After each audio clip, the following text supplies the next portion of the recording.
Hi there, this is Ed Tait alongside Tim Campbell of Free Press Hockey Writers, and this is something we call the Jets This Week at winnipegfreepress.com. Let's talk first of all about the immediate impact Paul Maurice has had on this club. Well, I think he's gotten everybody's attention, Eddie. Obviously, we could see by practice this week, not a lot of messing around. And I think the games have shown us there's a little bit better tempo. They've stopped playing afraid a little bit, and I think they've just gone hell-bent for leather. And basically in 2 games, I think Thursday night in Calgary was a good example of that. The pace of that game was very quick early on, and I think that's a product of the coach. One of the things that I like that he's done is that he's talked about kind of creating an identity. This team is, in the last couple of years, we haven't really been able to say what are the Winnipeg Jets, and that's no fault of Claude Noel. I think that these guys themselves are trying to find that out, but if he can instill a defensive blueprint, and with their speed and size, this team should be closer to the playoff line, don't you think? Well, I think that is their identity. They're a fast team and they're a big team. And Paul Maurice, that was one of the first things Paul Maurice talked about this week. And of course, Claude Noel was trying to get them to play better defense, and somehow it could only seem to stick for a week at a time. And we've seen a fair effort, I'd say, defensively the first 2 games.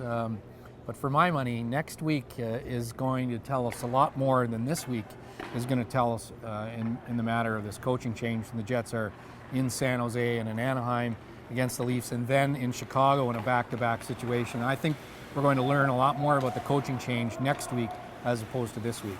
One of the bigger developments in the last couple games too has been Dustin Byfuglien at forward. And I'll be honest, when they first talked about it, I was very skeptical because we've seen it before and it didn't work.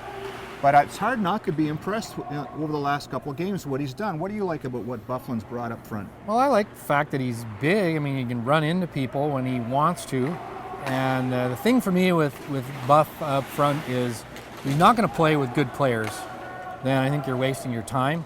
I think Olli Jokinen is having a bit of a bounce-back season. We've seen him do a lot more good things this year than last year. It's only been 2 games.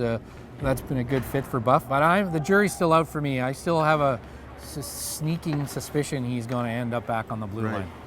I'm going to throw out one name, you can throw out another. The guy that maybe will benefit the most from a coaching change.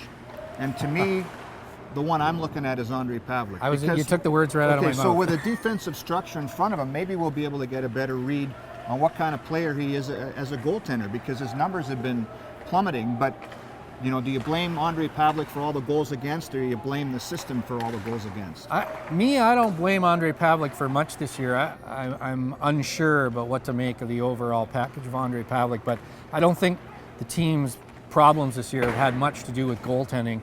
And I've said this to you on a couple of occasions. If it were only the goaltending this year, this problem would have been way easier to fix than changing the coach or contemplating trades. I'm with you. We're going to have to be unanimous on this one. I think Pavelec, hands down, will be the beneficiary of the coaching change, just because his teammates will be paying attention more. Yeah. Well, it's been a juicy week around the Jets, and we'll see what next week brings with a trip to California and opponents getting stronger. Thanks very much.